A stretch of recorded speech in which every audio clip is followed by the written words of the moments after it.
अपनी जान के दुश्मन को अपनी जान कहते हैं, हम अपनी जान के दुश्मन को अपनी जान कहते हैं। मोहब्बत की इसी मिट्टी को हिंदुस्तान कहते हैं, मोहब्बत की इसी मिट्टी को हिंदुस्तान कहते हैं। जो दुनिया में सुनाई दे उसे कहते हैं खामोशी, जो दुनिया में सुनाई दे उसे कहते हैं खामोशी, जो आंखों में दिखाई दे उसे तूफान कहते हैं, जो आंखों में दिखाई दे उसे तूफान कहते हैं। परम माननीय मुख्य अतिथि, गांव से पधारे हुए सभी मेहमान, मेरे गुरुजन एवं यहाँ उपस्थित मेरे सभी छोटे और बड़े भाइयों और बहनों, आप सभी को 15 अगस्त की हार्दिक शुभकामनाएं। मैं सृष्टि नरेश्वर बनकर क्लास 9th B से आज राष्ट्र निर्माण एवं देशभक्ति के उपलक्ष्य पर मेरे कुछ विचार आप सभी के साथ साझा करना चाहती हूँ। आज मुझे खुलकर बोलना है और आप सभी को समझकर सुनना है। आजादी, आजादी का असली मतलब वही समझ सकता है जिसने कभी गुलामगिरी देखी हो, जिसने कभी गुलामी की हो। हम सभी तो सौभाग्यशाली है कि हमने स्वतंत्र भारत में जन्म लिया है। आजादी की लौ तो 1857 में ही जल चुकी थी, जो हमें 1947 में आजाद कर गई। प्राचीन, मध्ययुगीन और वर्तमान भारत के उदाहरणों से मैं स्पष्ट करना चाहूंगी कि हम जब फिरंगियों के फांसे में बंधे हुए थे, तब रंग में बसंती चोला के एक आवाज पर टोलों के टोले उमड़ आते थे और उनके इनकलाब जिंदाबाद और वंदे मातरम के नारों से खून में आने वाला 5-5 डिग्री का तूफान अंग्रेजी शासन की जड़ें हिला देता था, अंग्रेजी सरकार की जड़ें हिला देता था। कतरा कतरा खून दिया, बीच जवानी जुनून दिया, कतरा कतरा खून दिया, बीच जवानी जुनून दिया। खड़े अंग्रेज माने नहीं तो गोलियों से भून दिया, 62, 63 और 71 के युद्धों में अपना सुहाग गंवाने वाली औरत का घर के हालात जब यूं हो जा करते थे, तब प्यार भी भरपूर गया, मांग का सिंदूर गया, प्यार भी भरपूर गया, मांग का सिंदूर गया। नन्हे नन्हारों की लंगोटियां चली गई, बेटियों की चोटियां चली गई।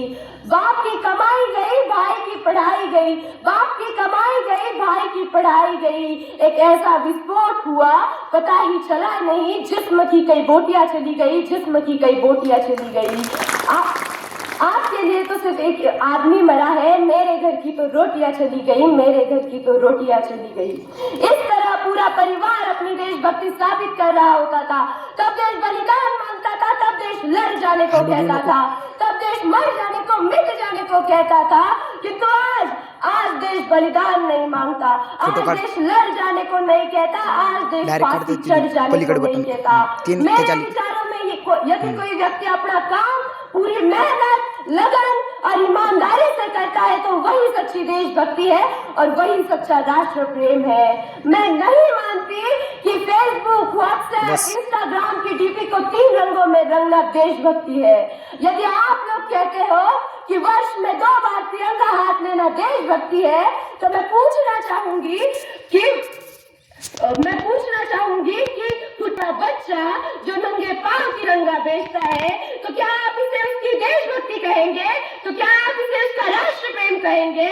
बल्कि नहीं, ये उसकी देशभक्ति नहीं, ये उसके पेट की भूख की शक्ति है जो उसे ऐसा करने पे मजबूर करती है। क्योंकि ना वो मस्जिद को जानते हैं, ना वो शिवालयों को जानते हैं, क्योंकि ना वो मस्जिद को जानते हैं, ना वो शिवालयों को जानते हैं। वो पेट से भूखे हैं, केवल भोजन के निवालों को जानते हैं, केवल भोजन के निवालों को जानते हैं। अपने परिवार, अपने समाज और राष्ट्र प्रति समर्पण का भाव है देशभक्ति, ताकि हर देशद्रोही के जीवन में आने वाला तूफान है देशभक्ति, ताकि हर देशद्रोही समझ सके कि अगर तू परिंदा है तो ये आसमान तेरा है, अगर तू दरिंदा है तो ये शमशान तेरा है, अगर तू परिंदा है तो ये आसमान तेरा है, अगर तू दरिंदा है तो ये शमशान तेरा है। भाईचारे से रहना है तो रह इस जमीन पर, वरना ये कब्र भी तेरी है और ये कब्रिस्तान भी तेरा है, वरना ये कब्र भी तेरी है और ये कब्रिस्तान भी तेरा है। मैं बता दूं कि हम ऐसे समाज में जीते हैं जहाँ पत्थर की मूरत को लगते हैं 56 भोग, जहाँ पत्थर की मूरत को लगते हैं 56 भोग। भूखे नंगे तड़पते सो जाते हैं लोग, भूखे नंगे तड़पते सो जाते हैं लोग। हमारे देश में एक वैचारिक बीमारी है जो हमारे समाज में नजर आती है। क्या यही सच्चा राष्ट्र प्रेम और यही सच्ची देशभक्ति है? न सरकार मेरी है न रोक मेरा है, कि न सरकार मेरी है न रोक मेरा है, ना ही बड़ा सा नाम मेरा है। बस गुरूर इस बात का है कि मैं भारत की और ये भारत देश मेरा है, कि मैं भारत की और ये भारत देश मेरा है।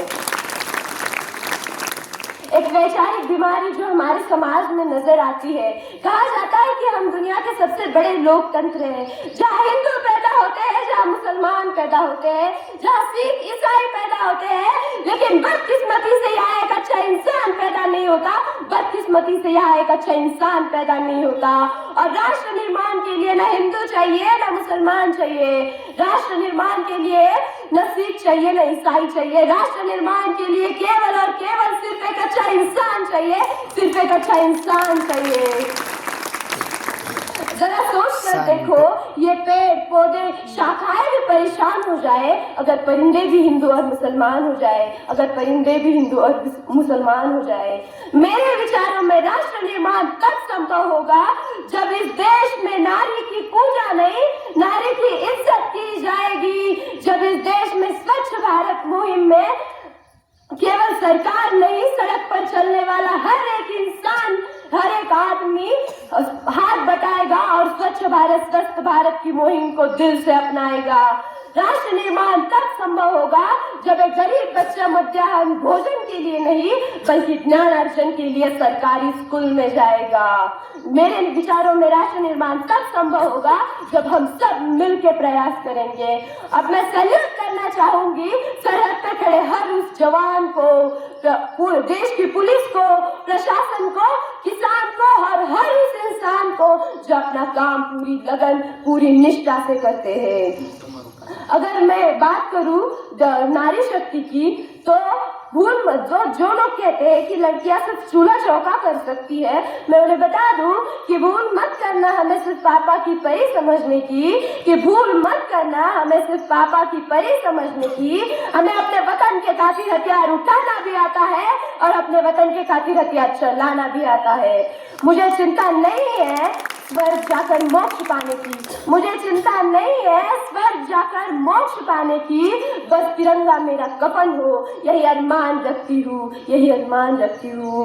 मुझे दुख इस बात का है कि आज का नौजवान जिसके कंधे पर इस देश की इच्छाएं आकांक्षाएं, वो नौजवान फेसबुक, इंस्टाग्राम, व्हाट्सएप पे चैटिंग, डेटिंग, मीटिंग में फंसा हुआ है और कुछ पबजी, फ्री फायर जैसे गेम में भीगे हुए और दारू में भीगे नजर आते हैं।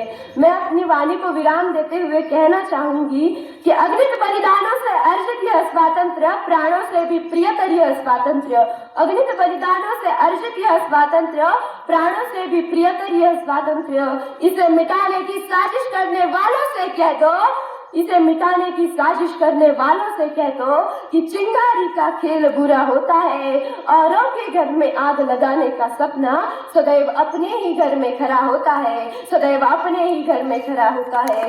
तुम अपने ही पैरों पे कुल्हाड़ी न मारो, तुम अपनी ही कब्र खुद न खोदो, तुम अपने ही पैरों पे कुल्हाड़ी न मारो, तुम अपनी ही कब्र खुद न खोदो।